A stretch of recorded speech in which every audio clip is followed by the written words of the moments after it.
په 1340 کال کې چې د سیکانو د واکمنۍ په مهال د راجا رنجیت سنگ زوی مهاراجا شیر سنگ د شبقدر کلي ته ورغی نو د پښتنو یوې ډلې په کلي باندې برید وکړو. دا برید ناکامه شو او د پښتنو ډله شاته شوله.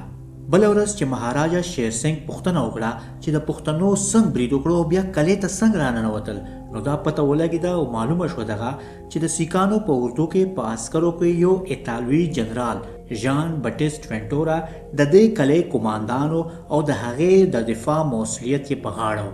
خو د پښتنو حملې په وخت هغه دفاع کې ناکامه شولو. پکار وه چې سزا هم هغې قماندان ته ملو شوې وه، د ایټالوي جنرال ته. خو د دې وخت هند خلکو د لومړۍ ورځې نه سپین پوستکي لوی ګڼل، یعنی یورپي هیوادونو خلک یې لوی ګڼل. نو چاله خو به مهاراجا شیر سنگ سزا ورکوله او څوک خو به یې ورته کاته که نه. د دې سزا ورکولو لپاره مهاراجا شیر سنگ یو عجیبه فیصله وکړه. مهاراجا شیر سنگ د کلي ورته د 100 کاله پورې د تړلو سزا ورکړه او د کلي ور یې په زنځیرونو وتړه.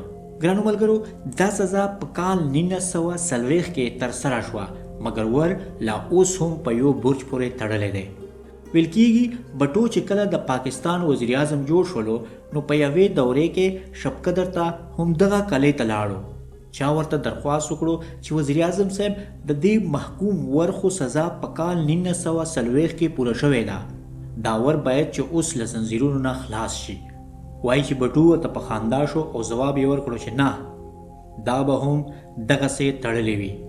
له دې نه به راتلونکي نسل دغه عبرت اخلي چې بیا څوک په خپلې وظیفې کې یعنی په خپلې ډیوټۍ کې لنډوالې نه وکړي، یعنی چې بیا څوک په خپل کار کې کوتاهي او نیمګړتیا نه وکړي.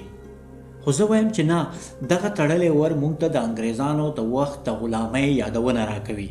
تاسو د دې باره کې څه وایئ؟ کمنټ کې خپل ځواب راکړئ ګرانو ملګرو. مننه.